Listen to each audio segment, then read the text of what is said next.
restaurant recommendation.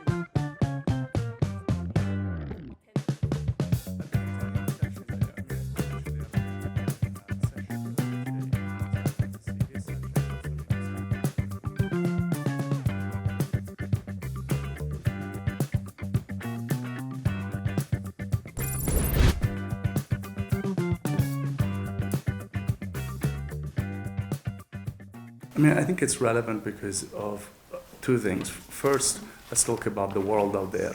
I mean, clearly large countries like China and the United States are exerting a lot of pressure on the rest of the world and on each other using the existing trade and finance relationships that they have with each other. Think of, for example, the US imposing semiconductor controls, of which Korea clearly is one part, or the US using SWIFT, which is the payment system, to sanction Russia.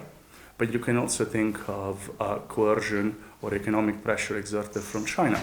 For example, China has repeatedly threatened disconnecting the supply of rare earths and their downstream products to other countries. So clearly this is a very big topic that is shaping everybody's lives. It's going to shape how the economy is going to perform globally. It is also one that I would say has recently clearly become more visible. I wouldn't say that there was none of this. I mean, clearly China had a lot of pressure over Africa. The US has had a long history of using these policies, but clearly we're seeing, at least in our lifetime, and certainly since the Cold War, an unprecedented level of this activity. And so we want to both understand the world out there and we try to make it a better place. And so as economists, that's a great time to study this. The second reason I think it's much more scientific, which is, sometimes in our profession, you have very big topics that we would like to tackle, but we don't know how to. Economists like being very, very precise, and sometimes we just don't have the tools. And so this topic, for example, was a very big deal in our profession in the 1950s, but we couldn't really tackle it. And then we put it aside, and I think sometimes what happens is that we forget about this. And by the time we actually have the tools to tackle it, people don't remember the topic. And so a lot of my work has been showing that with the modern tools and with more research, we can provide very, very precise answers to these kind of big topics.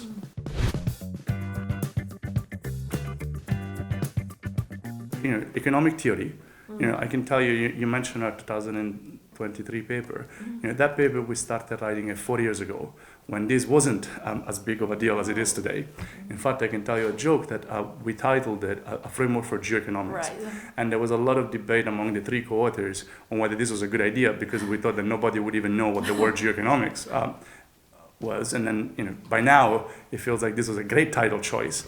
But we wanted to start with measurement and data, but actually we weren't sure what it is that we were supposed to measure. Like, why would measuring this thing inform something else? And so we went back to the drawing board. We did a lot of theory work for a couple of years, and it's really only over the last year and a half that we felt we had cracked enough for the theory to know what we had to measure, why what we measure was interesting. And so we took two approaches, which I just gave at the lecture. One approach is much more traditional. You use bilateral trade data, for example. How much does Korea trade with China? Or how much Korea is dependent on inputs from US technology for its semiconductor business? And you think about what would happen if you get into a trade dispute with either of these countries. And then you also have to think about what economists call elasticities. They're nothing else that suppose that you were to lose some inputs from the US, could you get them somewhere else easily? Or is the next best thing a very poor substitute for the ones you lost? And the second approach is what you mentioned, which is artificial intelligence. I'm super excited about this. If you think about it, I mean, we've all experimented with ChatGPT or some version of this.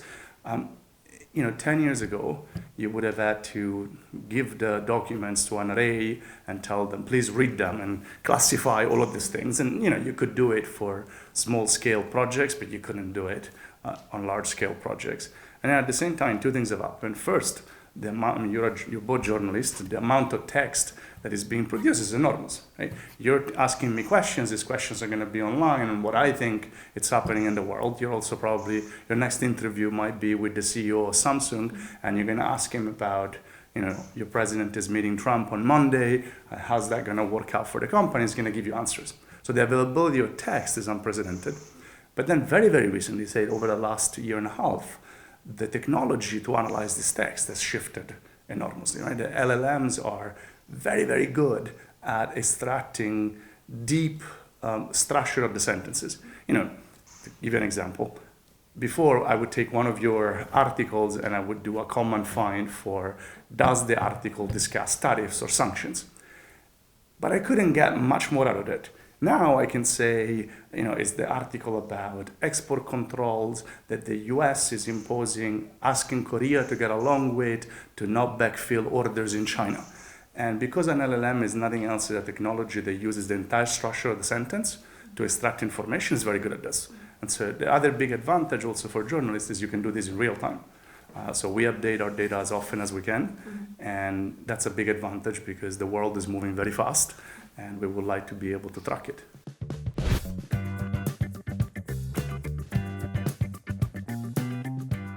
Yes, clearly, first, let me start at a high level of abstraction and we'll go to semiconductors. Suppose that you and I were tasked with picking a few sectors to exert pressure on a foreign country. What we will look at, we will look for sectors where we have a very dominant position, we control almost all the market, and where it's very, very difficult to, even for the part that somebody else controls, those products aren't as good as ours. If the customer has to switch from using what we produce to those, it's going to suffer a big loss. And so chips or financial services, which we'll talk about next, are typical of this. Think about this. Chips doesn't mean anything. There is very, very advanced semiconductors and chips that go into AI, and there is the ones that go into toaster ovens. And if I force you away from the top ones into the toaster oven ones, those are not very good substitutes. If you look at the supply chain of semiconductors, it's concentrated in relatively few countries. The US, particularly in terms of design, and not so much in terms of fabs, the fabrication until recently, and then Korea and Taiwan. Taiwan is mostly fabs. Korea is very special in doing both the design part and the fabs, and some of the fabs of Korean firms are actually in China.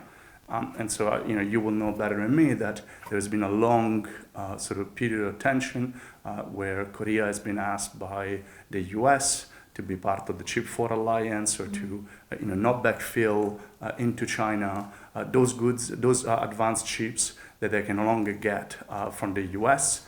China clearly has not been taking this lightly. They would like the Korean firms to backfill. There have been concerns that, for example, Korean firms might bring chips at a particular stage in the production back to Korea, where you have advanced lithography machines, process them here, and then send them back. Those have, has been a very active area, and that shows up in our data. You can imagine that in our data we look at the investor calls or the analyst reports for NVIDIA, for ASML, for Samsung, for, I'm going to mispronounce the name shortly, but for SK Unix. Okay, perfect. You will know the pronunciation much better than I do. And that's a very interesting active industry in this power exertion.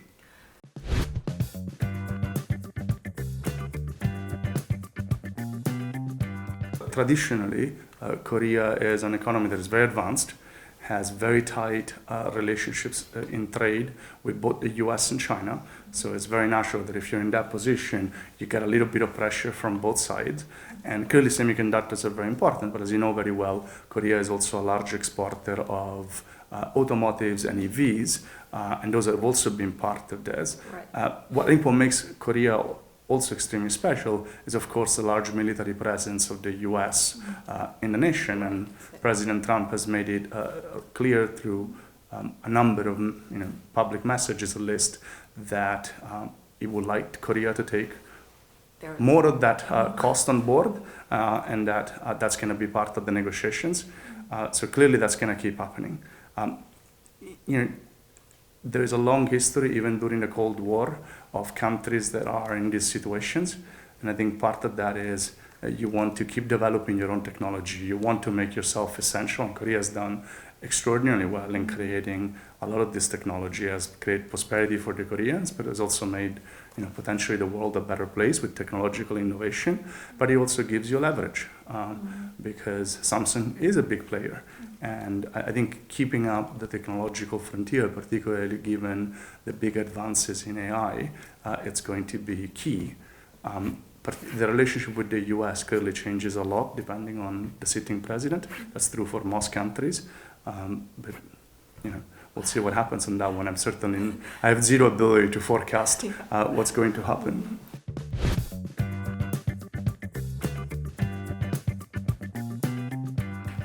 I think first let me start from the difference.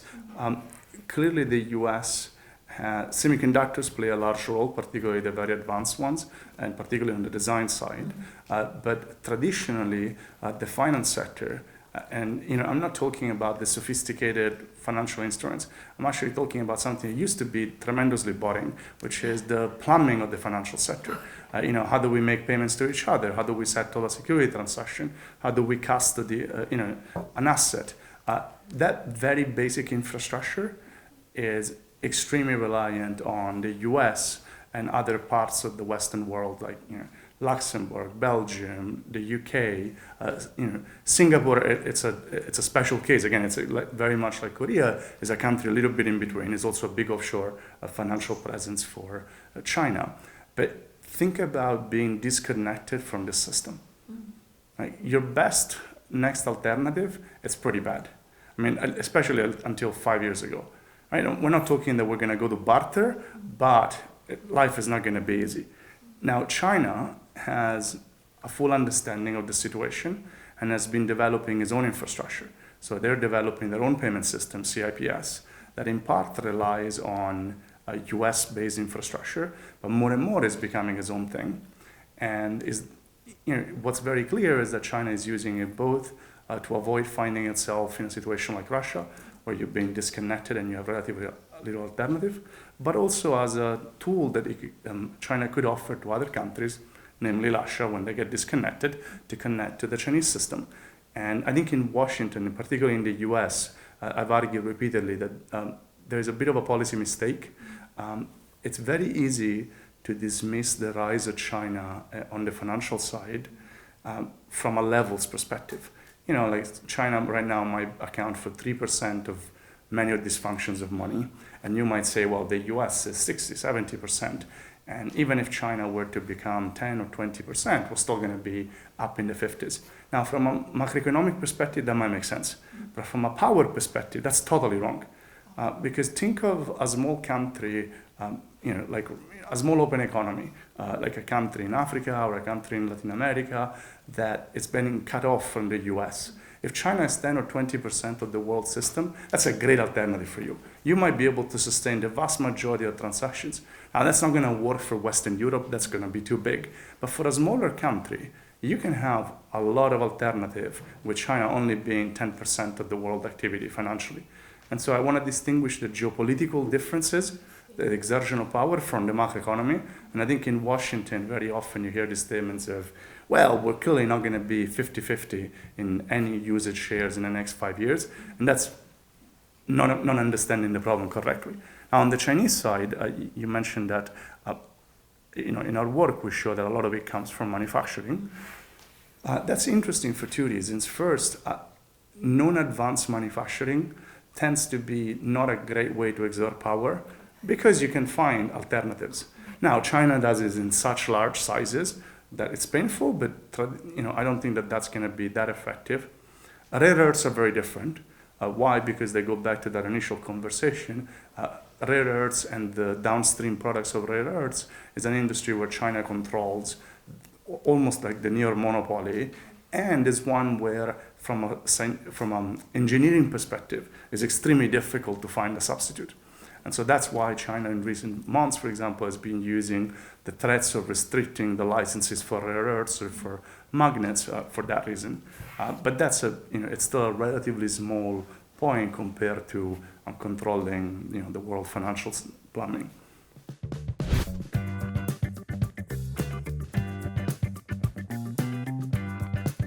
I don't know that. I certainly have zero ability to predict where the next iterations of the tariffs is going to be.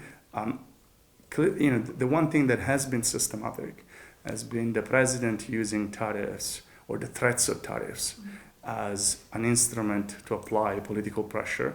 You can think of, for example, cases that are very simple to see. Like in Brazil, I would like the former president not to be indicted. I'm exerting pressure. Or with Colombia, where the pressure was to accept deportation planes from the U.S. There have been cases that have, where it's not obvious what the rationale is. Sometimes there's a lot of emphasis on bilateral trade deficits.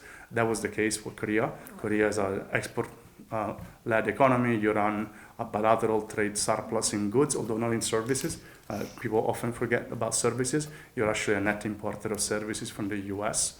But in goods, you run a sizable trade surplus with the US, and that has been part of the source of tension. What is unusual is, in that context, is that if you would like to close a trade deficit, you don't want to get foreign capital. There's an accounting identity that if I'm getting a lot of capital inflows, I will also run a trade deficit as a country. And so it's sort of somewhat strange that where the US administration is seeking countries to invest a lot in the US, but at the same time wants to close the trade deficit overall. There's a tension there.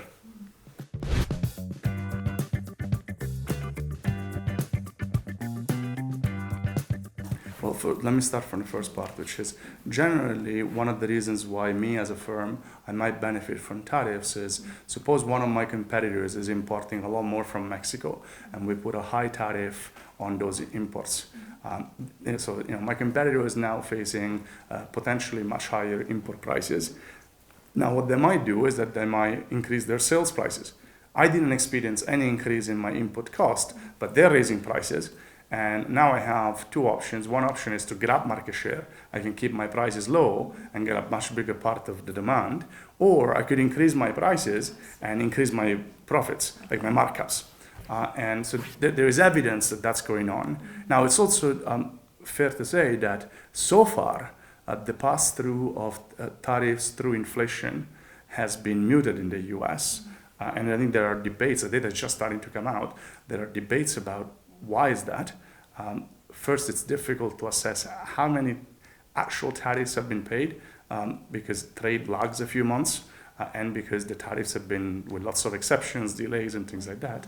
But if we look at the experience of the 2018 tariffs, what happened in the 2018 tariffs was that the Chinese did not lower their prices. The US retailers absorbed the tariff. So the US retailers faced higher input prices, but did not increase their prices. So that did not generate consumer price index inflation. It generated lower profits for the US retailers.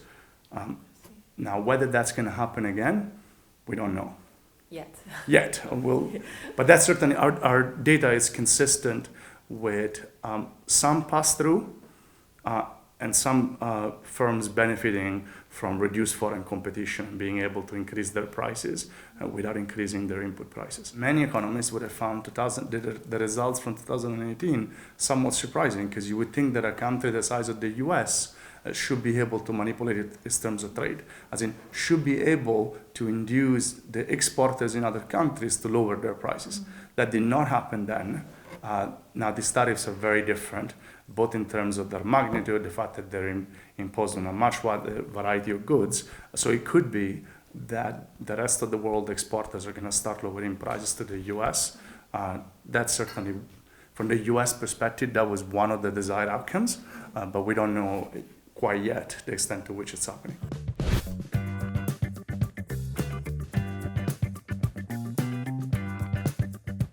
That's a great question. So let me give you an answer in three parts. So first, it's very important in these things to be realistic about what the objectives are. If we think that a few sanctions on Russia are going to topple Putin and he's going to withdraw, that's the wrong objective. One of the things that I like about our work is it gives you a quantification of how big of a deal these are. I mean, think of you and me negotiating. If all I'm doing is I'm inflicting a $10 loss on you, I'm not going to be able to force you to sell your house. Right. I might be able to ask you to, I don't know, lend me your phone for a few minutes for $10. So it's very important to quantify how much pressure are we really applying, particularly because otherwise it's very easy to use these tools for political lobbying. Everything becomes strategic. Everybody wants an exception or wants to get a subsidy. If you look at, for example, the sanctions on Russia, I would say that the intention was very different, right? The intention was, can we find a set of sanctions that is going to potentially inflict a fair amount of cost on Russia and at the same time inflict very few costs on the West? For example, we wanted them to keep selling oil. The idea was never for Russia not to be able to sell the oil, was to force Russia to sell it at a discount, which is why the price cap was introduced. We disconnected them from a lot of the financial system, but not from systems that were necessary to make payments for a few countries to buy the oil. So that's already telling you that the objective is quite different. We could have tried to do a complete ban on all oil. It might have sent oil, particularly in the first winter, much higher, and we weren't willing to do that. So I think our work is trying to be precise on, let's be realistic on what the outcomes are, because that also avoids using these tools as if they're going to achieve all sorts of other outcomes. That's one thing.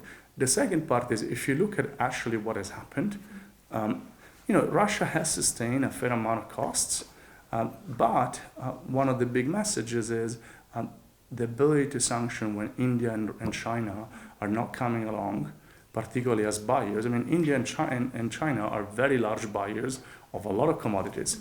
So if you impose a sanction as saying you're not going to be able to sell to us, but India or China are a buyer, clearly that sanction, in our theory, our theory is going to say that sanction is not going to do anything. All you're doing is you're reshuffling the market, but the seller is not going to face an adversarial demand curve for his goods. It would have been very different if I think both China and India had gone along with the sanctions. And so again, I really think it's important for the theory to discipline this and to say, okay, if that's what we're doing, you should expect very limited effects, because all we really did is we induced Russia to sell to India or to China oil at a deep discount. In fact, by the way, in our paper on artificial intelligence, Indian firms very often mention the Western sanctions on Russia as being positive for their business. And what they really mean is one or two things. First, they mean we get cheap oil. You're an Indian airline and now fuel cost is very low. Or they mean that previously there was a firm in Western Europe or the US whose main supplier was a Russian firm, and now that Russian firm can no longer supply them, and there's an Indian firm that feels we have a business opportunity to start a new relationship.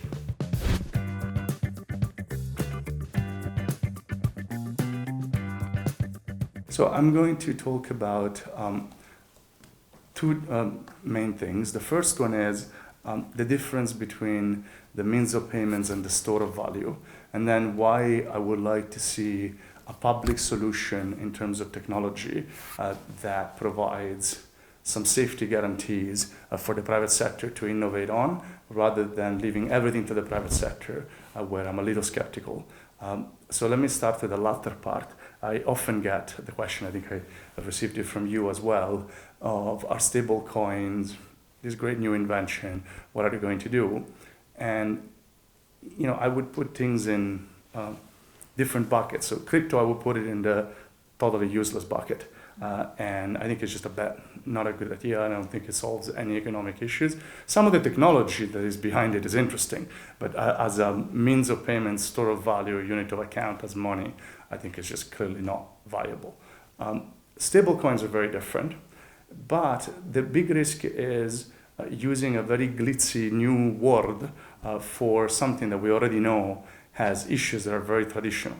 So if you think about it, if I buy a treasury and I sell a stable coin called Mateo treasury, it can be nice if I'm a Silicon Valley, I'm from Stanford, so if I'm a Silicon Valley billionaire, it's a nice ego thing, I can put my face on it, I can do lots of things that add zero value other than maybe to my ego, but fundamentally I haven't done anything.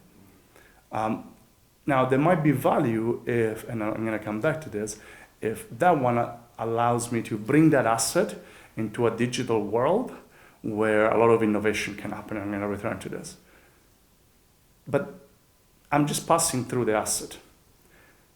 What stablecoins have often done is that they try to make money by skimming a little bit and say, no, what I'm going to do now is I'm going to buy a treasury and then I'm going to issue one stable coin for every 0.99 something that I own of treasuries. That's a recipe for disaster. What I teach my students is you do that, you belong in jail. Why? Because you're essentially operating a bank without a banking license. We know what that is. It's fractional banking, and we know why it has financial instability problems, and we know why we regulate it very heavily. Banks are wonderful. There's lots of reasons to have them. They have some issues, and we regulate them. So if you want to be in that business, I'm totally happy for you to do it, as long as you have a banking license. If you don't have a banking license and you're doing this, I got serious issues with this. And that problem, it's an age-old problem. And no amount of glitzy terminology is going to change that issue. That was also an issue that got a lot of financial engineering into trouble in the US in the last 3 years. Now, let me go back to the idea of there is still some value. Imagine that, what the private sector, particularly in the US, will really like is it would like a unified financial platform like a ledger where we have the ability to make payments to each other, the ability to custody assets, where everybody can build front-end applications that are potentially very, very friendly to the consumer. And I think everybody should welcome that innovation. I mean, I think it's very clear that, I'm originally Italian, so my mother sends me money, or, as she gets older, I send her money. And, you have to use the correspondent banking system. It's just a technology from a different century. It's just bad. Everybody knows this. And I think we should welcome innovation in this space. Now, some of the innovation has happened from the public sector. For example, China has a central bank digital currency. Europe is more quickly moving towards one. On the payment side, many countries domestically are now allowing fast electronic payments. India comes to mind, Brazil. But FedNow also does wires in the US very fast. Europe has its own system. Across borders has been very difficult, which goes back to geoeconomics. Across borders, who controls that technology is a very big deal. And I think until we think hard about that political economy problem, we shouldn't really think that the US is going to let go of its chokehold on the correspondent banking system and the messaging system for free. So my own opinion as an economist is that I would like to see much more innovation from the public sector. If the public sector is not going to provide a very basic infrastructure and make it very safe, then we risk that the private sector is going to do something to create this platform, and that might be one that comes with large financial stability risks. And I have no optimism that should that happen, we're not going to go back to the issues we've had with the financial crisis. We know what the problems are, and there is no amount of technology innovation that is going to solve those issues. So hopefully that gives you a sense of where I am in that debate.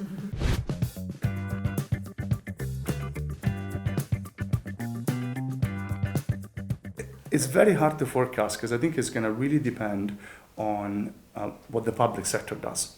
I think if the public sector is going to step up its effort and provide a lot of the necessary technological innovation, then I think the allure or the need to generate stable coins is going to go down.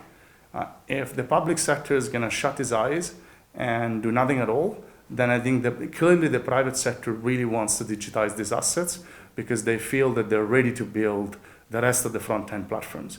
And so I think it's going to go one or two ways. Either the public sector will step up, or we're going to see some of these happening, perhaps haphazardly from the private sector. And I've been relatively vocal on my preference between the two.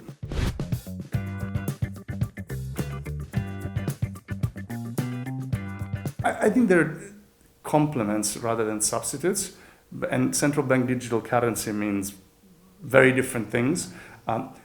But I would like to see a system with a very solid basic public infrastructure where the private sector can build the front end. I mean, nobody thinks that the Fed or the Bank of Korea should be in the business of designing your mobile phone app to make payments.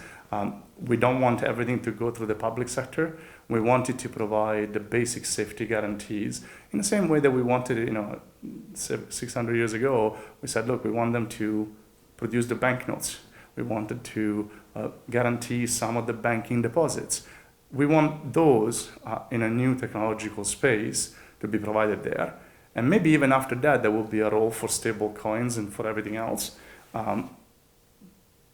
But I think just stable coins, I don't think it's going to get us to where we want to be in terms of financial stability.